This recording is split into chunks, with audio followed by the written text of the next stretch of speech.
Hey guys, it's Cal from the Lighting Doctor here. I hope you guys are going to enjoy this consultation series. We're going to give you all kinds of tips and tricks for effectively and properly lighting up your home. If you want to get your free consultation, just shoot me an email at cal@lightingdoctor.ca.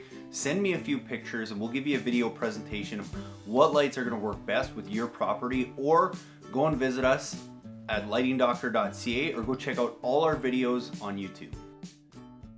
Hey Mark, yeah, thanks for reaching out, for sending the pictures. And yeah, I think you got a pretty good idea, pretty much good concept on it. So what I would definitely use if we're talking about accent lights here, I would definitely just use the standard 20 watt equivalent LED ones in the front here.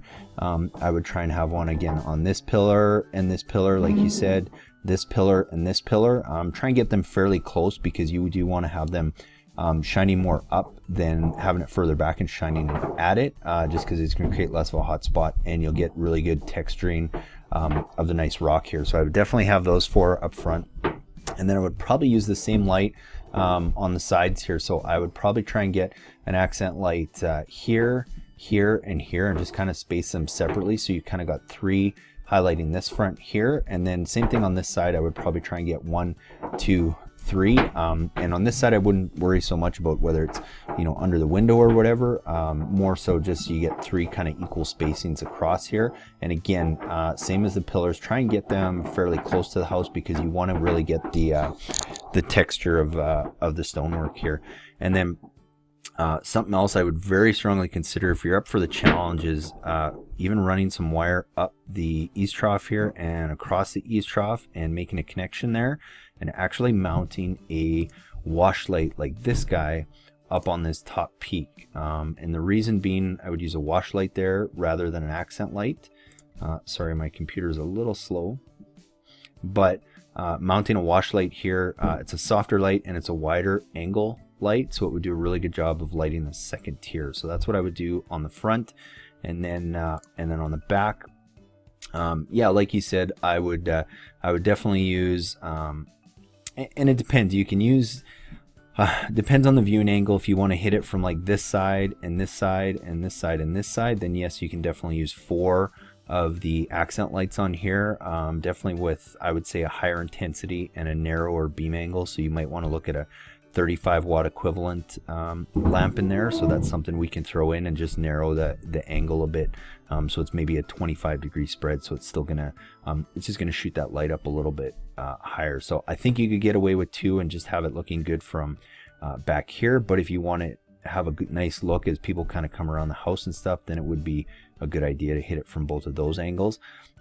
And then the back corners of the house, it's really up to you. You might want to wait till you get some landscaping or see how it looks, but an option here would be using an accent light again, but just a slightly wider angle light on kind of both sides of the house, just so as you're looking back at it, you got a nice balance across the back and a nice balance across the front. And I could say you could easily fit those, what are 1, 2, 3, 4, 5, 6 in the back, and what did we say in the front? 1, 2, 3, 4, and 10 in the front, maybe 11. So I mean, you've got 20 lights on 300 feet of wire. You should have no issues with voltage drop or anything. The one thing I would say is if the transformer's somewhere over on the side here, if you look at our transformer, especially this guy here, which would probably be the one that you would get that has Wi-Fi. You can see here the wires going here, but there's enough room in here that you can actually run 2 sets of wires. So you'd actually run, like, say, this line to the front and then this line to the back. And what that does is it splits the load. So you might only have 80 watts on the front of the house and then 80 watts on the back, which leaves you more room to run future lights out to the trees and stuff. So that's a good way of kind of hacking that. The only thing is just make sure the total of all your lights, the wattage that we choose, is under this 150 watts, and you probably want to be 120 watts. So let me know what you think of those suggestions, and I can put a kit together for you that makes sense, that we make sure we have the right size transformer. If it's not quite big enough transformer, we bump that up to maybe a 200 or 300 watt, but with kind of the same idea. So you got multiple taps, and you can maybe run a line to the front, run a line to the back, and then you'll pretty much be able to avoid any voltage drop issues that you're going to have. But let me know what you think, how many lights, and we can figure that out. All right, thanks, Mark. We're getting pretty close to getting wrapped up this project.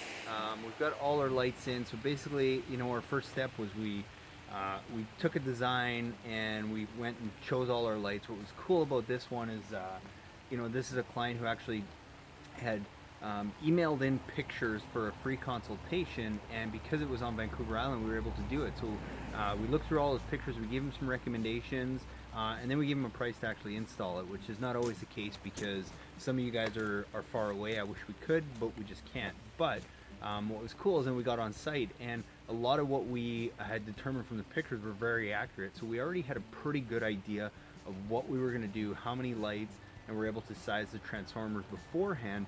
But sometimes, and it is often the case, we get on site and there's some things we want to add or some things we want to take away. So so that's how we go and then determine our transformer. So we'll always try and determine that based on a design.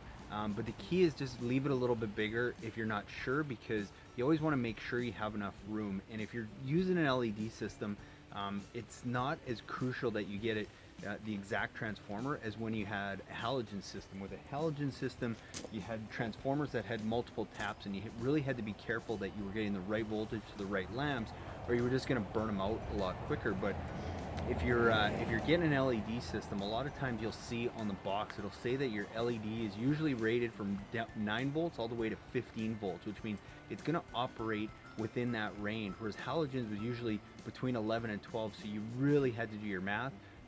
With LED, that eliminates a lot of that. So a general rule of thumb, and if you have more questions about sizing your transformer and voltage drop and all that, go to YouTube and just search lighting doctor voltage drop. There's a video where I go into a lot of detail and show you a chart and everything.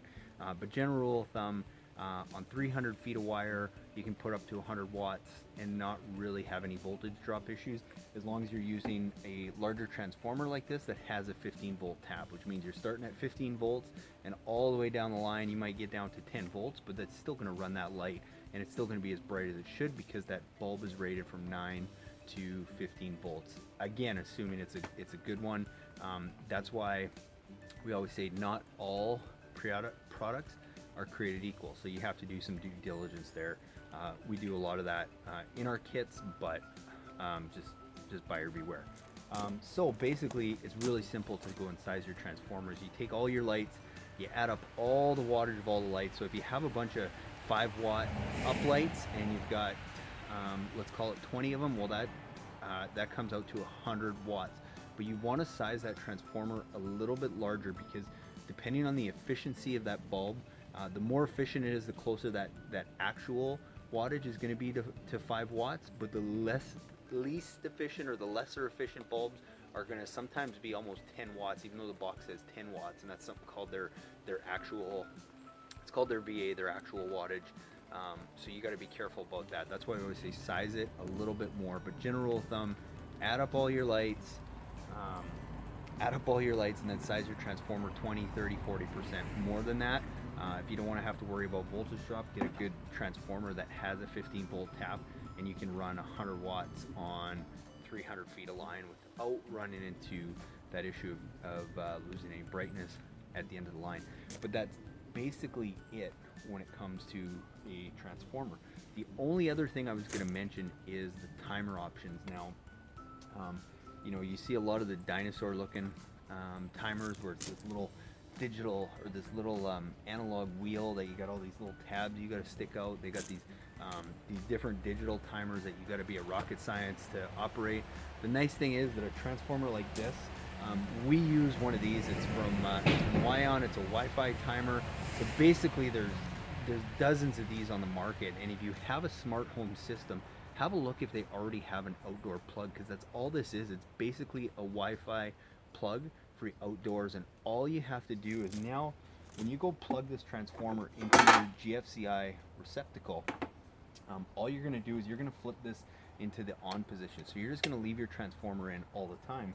But this little thing here, where usually you would have a photocell, which again I highly recommend against, because photocells just fail all the time. You have to have your transformer in the right position, because if it's in a dark shaded position, your lights are going to be on all the time. So all those kinds of things. But to get back to it, basically where it says to plug in your timer or your photocell or whatever, all you have to do is unplug that, plug in your Wi-Fi plug, whether that be this one or whether that be one based on the smart home system you have. Go and plug it into there, and then you plug this guy into your plug-in, and then you just close that up, leave it in the on position, and then you can go and operate everything from your Wi-Fi plug-in. Usually most of these, you don't need a hub anymore. They have their own app, so you can just go download it, and it usually walks you through how to do that in 2 or 3 steps, and all of a sudden now you have a Wi-Fi landscape lighting system, but you haven't paid tons and tons of money for it. Another thing that we do a lot of times, because I get asked all the time, well, in my front yard, my backyard, I want to be able to zone them different so I can turn them on at different times, kind of like a sprinkler system. There is some really good systems that are out there that do that. They tend to be quite costly. They're great systems, but it depends on your budget. If you don't want to do that and spend that kind of money on a system, just go and use a separate transformer. You know, in this case, on this project, that's what we're doing. We've got one of these for the backyard and one for the front. Luckily, because we have this timer, we can run both those controllers on the exact same app and set them up with totally different schedules, which is what's cool about going and adding something like this to your transformers. And it doesn't have to be this one. It can be basically any outdoor Wi-Fi plug that you can go plug into here is going to work. So make your life a lot easier. Turn your transformer into a Wi-Fi system, go and size it properly, be safe, build it, select it larger in case you want to add on down the road too. So hopefully that helps answer your transformer questions. But like I said, if you need more definition on voltage drop and stuff, go to YouTube and search voltage drop lighting doctor, and I guarantee you'll find something. Hey guys, I really hope you enjoyed that video presentation with some great tips and tools on how to go and properly and effectively light up your landscape.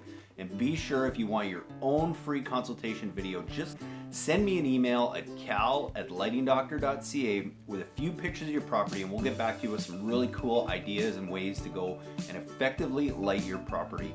And be sure to watch the videos after this one for more tips on how to install landscape lighting, as well as how to light up your landscape the best way possible.